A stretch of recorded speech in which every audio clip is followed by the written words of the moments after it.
When you flip through the pages of a city's history, not only do you come across divine excerpts of the good golden days, but also those of the dark ones. For the city of Mumbai, 2611 is one of the dark days, which even after 13 years does not fail to send chills down the spine. 10 Lashkar-e-Taiba terrorists from Pakistan reached Mumbai by sea route and wreaked havoc in the city for over 60 hours. The terrorists attacked major Mumbai hubs such as Chhatrapati Shivaji Maharaj Terminus, Taj Mahal Palace Hotel, Cafe Leopold, Kama and Ablis Hospital, Nariman House, and Oberoi Trident Hotel. While 166 lost their lives, 100 others are living with the grave memories of the attack. One among them is Rajita Kulkarni Bagga. In an exclusive conversation with Republic, Rajita has reminisced the horrific day about which she has written at length in her critically acclaimed book, The Unknown Edge. Today, when I think of 2611, of course, it's with a lot of gratitude for this bonus life, I feel, this new life I got on that day. It was a very, very terrifying night. And, when you just go out to meet a friend for a quiet dinner, you don't expect to be encountering terrorists with deadly ammunition and bombs and, potentially the danger of or the chance of, losing your life. So it was a very, very terrible time, I think, not just for us because we were inside, but at so many locations in Mumbai that day, our city was attacked. And so many people ultimately lost lives. So many people lost dear ones. And so many of us who were fortunate enough to get out safely also were, definitely, the trauma was there in some way. For me, what really helped after that incident was my practice of meditation. I am a teacher of the Art of Living Foundation. I practice Sudarshan Kriya meditation. So that helped me a lot in dealing with that trauma and coming out of it, and also supporting others. So today, if you ask me, I look back with a lot of gratitude for that second chance we got that night. But it was, of course, a terrifying night. It was a very, very, I think, as a country, I always say, don't forget it, because we should remember when our national security is attacked in this way. And, we should do everything we need to protect our national security and us as citizens. 2611 actually was a very busy day for me that day. I was going to take an extended break in December because my sister-in-law was getting married in Canada. So because I wanted to take that leave, I was very busy at work, getting things organized, getting things done. So I had a very, very busy day that day. And a friend of ours who was my co-board member on the World Forum for Ethics in Business, a German member of the European Parliament, she was visiting India along with a delegation of 21 other members of European Parliament. And because she was coming to Mumbai, we wanted to host her, me and my husband, because, she was a friend and colleague. And we found the time despite a busy day. So, it is not normal for us to go out to dine on a midweek day. But that night, because she was visiting Mumbai from Brussels, we made the time. So, who thinks that you go for a normal day out and something like this can happen? And nothing that day could have, pointed us to this. We went to actually, it will be interesting for you to know that we were not supposed to dine at the Taj originally. Our friend was staying at the Taj, so we went to pick her up. And we were supposed to go to Kandahar restaurant at the Oberoi, and that is where we had our booking. But she got late and it became late. So we thought, why don't we just dine in one of the Taj restaurants, so we can call it an early night. And that is how we went to the Masala Craft. And really within minutes of us entering the restaurant, this whole incident started unfolding. We were quite shocked in the beginning because there were many weddings that day in the hotel I had seen. So we thought they are crackers. I had never heard a gun before, so I thought this sounded like loud crackers. But slowly it started unfolding that it was not crackers, it was more than that. Some people said it was a gang war, and I kept thinking, this is Mumbai, this is the Taj Hotel, there cannot be a gang war here. And then slowly we started getting phone calls, because we also stayed close to the Taj. Our residence was close to there. So we started getting phone calls from friends asking us whether we were safe at home, because the Taj was under attack. And to the shock of everybody, we kept saying, no, actually, we are in the Taj. And then it started revealing to us how multiple locations in Mumbai were under attack. And we realized that we were one of the important ones. And it was just havoc, because there was no information available. We really had to, go by whatever tidbits we were gathering. We were all first, we collected in the restaurant kitchen. Then we were asked to move into the business chambers.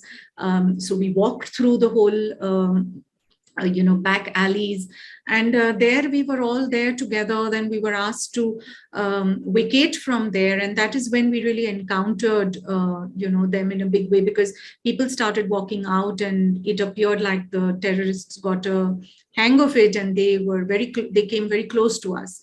So from about 2-3 in the night till we were rescued at about 10:30, 11 in the morning, we were really, really in a hostage situation, because we were shut inside, and all we could hear was the gunshots, the bombs going off. Then we got the news that the dome had caught fire. So it was a very, very horrific time. There were a lot of senior citizens, because of these weddings. There were a lot of senior citizens who were, stuck there.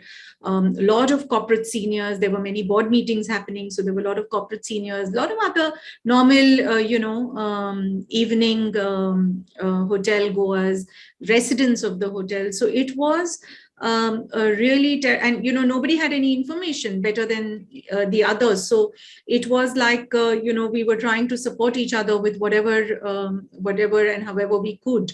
And actually, at about that time when we had to escape, but we couldn't.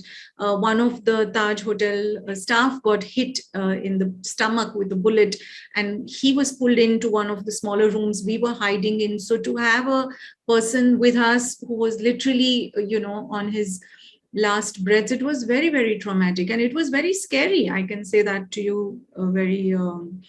It was very scary. We had nothing to fight them except our prayer, I can say. And they were everywhere. They were really out there to demolish us they were out there to create the havoc they did. So it was very terrifying. And we had no news of when we could get out, how we could get out, what we can do to help ourselves. So it became, from disbelief to anger to fear to helplessness to some complete, giving up and saying, now, whatever it is, let it happen. So we almost reached that stage towards the morning. And luckily, then the NSG commandos could reach us, and we were able to come out. So it was a terrible time. I always think that when we listen to news of the wars that happen in different parts of the world, or terrorist attacks that happen, sometimes numbers are, we just hear so many people injured or so many passed away. They become numbers to us. But when it happens to you, you realize every moment changes the way your life is and can be. So these incidents cannot and should not be taken lightly at all. By us as a world community, what we need to do geopolitically, what governments need to do, what our security agencies need to do is one thing. But what we need to do as a human community, I think is also very, very important. Of course, the next few days, as you know, was terrible for Mumbai, because this standoff continued for 3 days. It was a live situation, and we stayed, as I said, very close to the hotel there. So for as residents also, then it was such a a scary situation because it is not like our residential complexes are guarded with very high security capabilities. So there was the general fear amongst the community that what if these terrorists escape and sort of enter one of our buildings? And, so it was a very, very tough 3 days because only after 72 hours did we have the news that the situation was completely under control. So, and also at that time, we had some colleagues still who were stuck in the Trident. We had visitors from Singapore who were stuck in the Trident. So we were also busy, supporting and seeing how we could help them from outside now that we were outside. So the 3 days, of course, was terrible. After that, of course, when you go through an incident like this, it shakes you. It definitely shakes you, number one. And number two, it makes you completely awakened to the reality of what is really valuable in life. Life itself is so valuable. The time you have is so valuable. The love you have from people, that is our real wealth. And in the day-to-day, in the day-to-day of life, we might forget it. But when you go through an incident like this, then it becomes a heightened sense of awareness for you of how fortunate we are to have life itself. That night, I was praying so much just to be alive. I thought that, maybe I am supposed to get hurt, maybe something, I don't know, but doesn't matter, but I want to be alive. And the value of life, I think, and which is what even today the pandemic has taught us, the value of life, the value of relationships, the value of the love that is there for us in the world, and the value of time and to use it productively. So after that incident, for some time, my friends used to always joke that don't fight in front of Rajita, because she will really scold you that what are you fighting about these little things? You're alive. Aren't you happy enough for that? So that, I think, realization comes, and the sense of gratitude for what you have. I think that has been a very important feeling, awareness that has been alive for me. And for me also, I have been a practitioner of yoga, meditation for many years, almost now, close to 30 years. But I realized the really solid impact of it after this incident, how I was able to cope with it, how I was able to recover from it, and how I was able to come back to normalcy in a sense. And, so that was a very, very important realization. And every year when this date comes, I think it is one more reaffirmation of the value of life.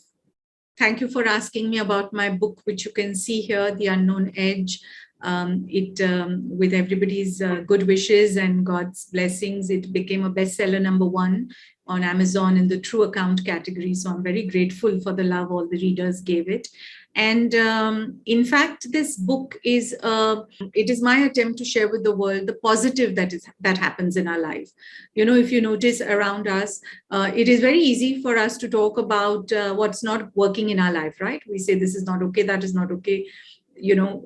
We talk about it easily, more easily than what is going well in our life. So I thought it would be a good idea to chronicle all my experiences in my life journey on the spiritual path, and all the amazing,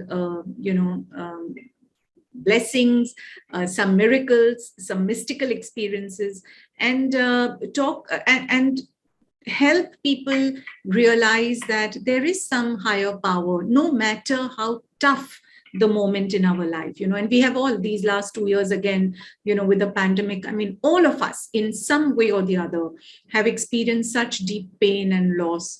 But I still feel that no matter how tough or how difficult the situation, there is some force that is pushing us ahead, moving us ahead, taking care of us. And that is the story of the unknown edge. And I experienced it in a very big way in 26/11. There were 4 or 5 times that we missed the terrorists that night. So either we would run from one place to the other and to save ourselves, and they would have just left from there, or we would run from somewhere and they would arrive there. So there were 4. So I was thinking that there was a bigger force that day to take care of us, and we are fortunate for that.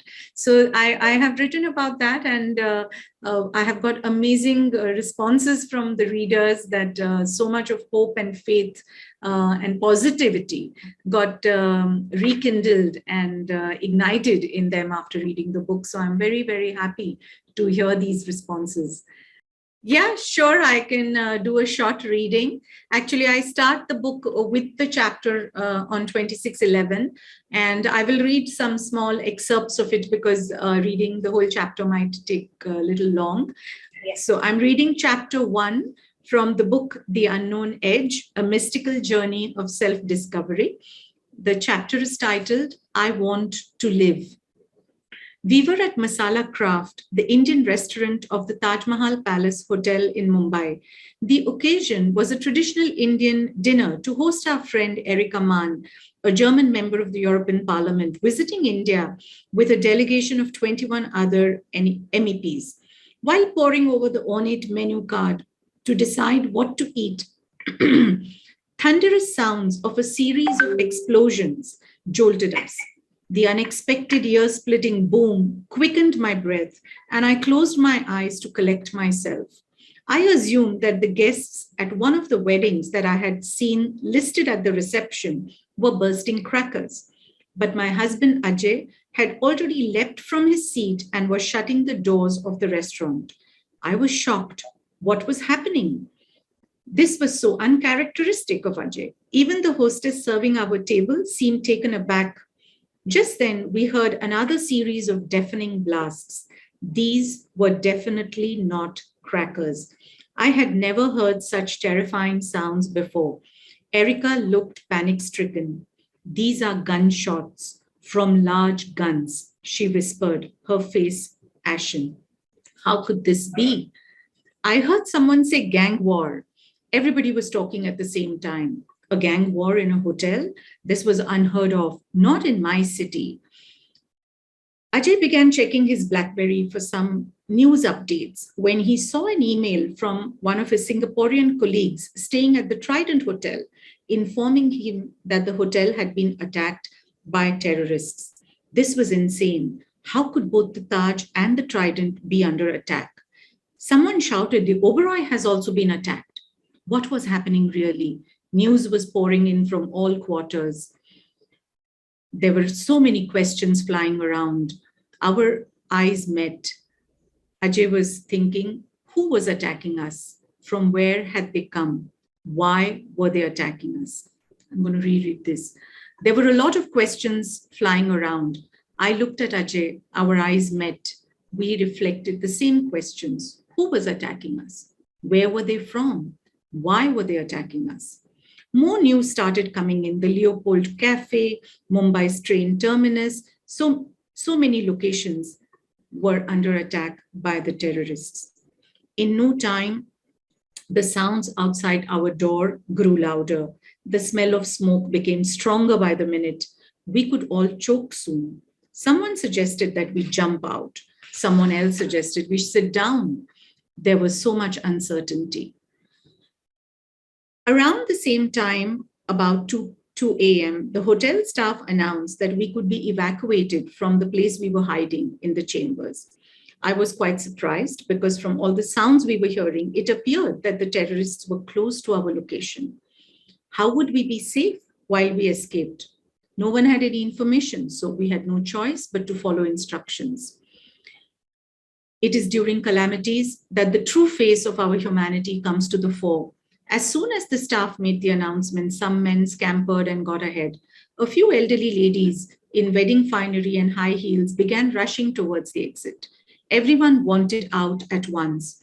Ajay held me back, signaling to me to let the elders go ahead. Just as we were reaching the main doorway, we heard thunderous sounds of gunshots. Tack, tack, tack, tack.